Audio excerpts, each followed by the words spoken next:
But let's get a look at these two. Jordy Smith representing South Africa. Italo Ferreira trying to get the job done for Brazil. And as you can see, two of the two highest rated surfers still alive in the mix from last year. Great seasons they had, Pete. Italo already on his way to his best result here. Has stopped number one. Has had a quarterfinal in the past, but never been to the semis. And he finishes a nice little rotation there on the inside. Really swift through the spin. This one, the section is steep where he does this move. He hits it on the button, but he lands all the way out in the flats and he stomps it.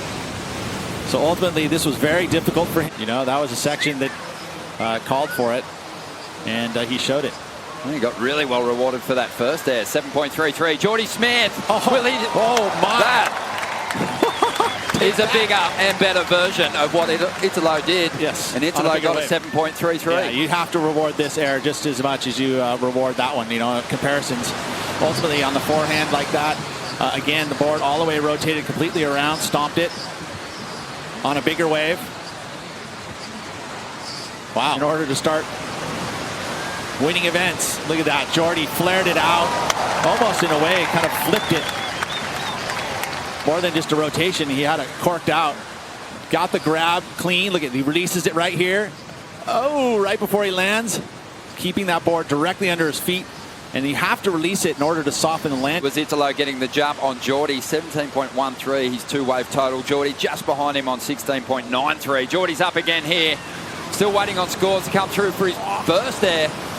And he's got a nice section to work with here on the inside. Moving on through. Oh, yes. And he throws a nice little tweaked out straight air at us on the inside. Again, giving us something you don't expect. Italo just did that. And now Jordy. He'd been kind of still in the spotlight with his airs. Jordy, he's going to move into the lead here with this one. Big time. And how is the contrast in these heats from the first semi to this? And it feels like the waves clicked in slightly here because this is a little bit of a pulse. But, man, Jordy utilizing the rail, too. I mean, that was a beautiful carve.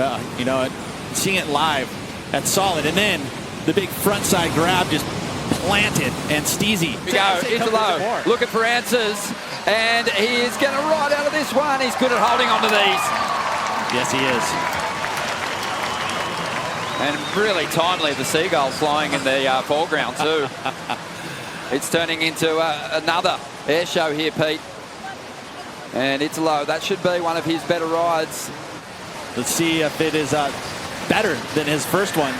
I feel like the section, he had a bit more speed going into that one. Not quite as flared out, but definitely has the rotation down pat. Again, the wind is so helpful in keeping this board planted to your feet. His board was really flickering in that wind too, so he did very well to maintain control. Jordy Smith now trying to get rid of a six, loading up for something big, not afraid to throw a flip.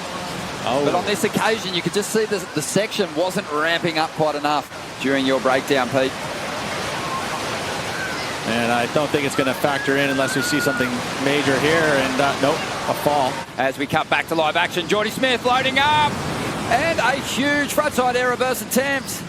Wow. Beyond full rotation, but couldn't ride out.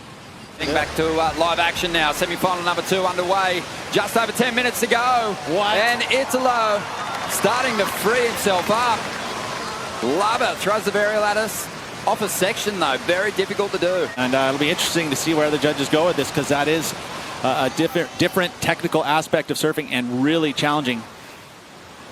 As we see again, watch here, he gets the varial where the board flips around in the air. Very skate orientated, landing with the fins backwards and switch foot to come out of it.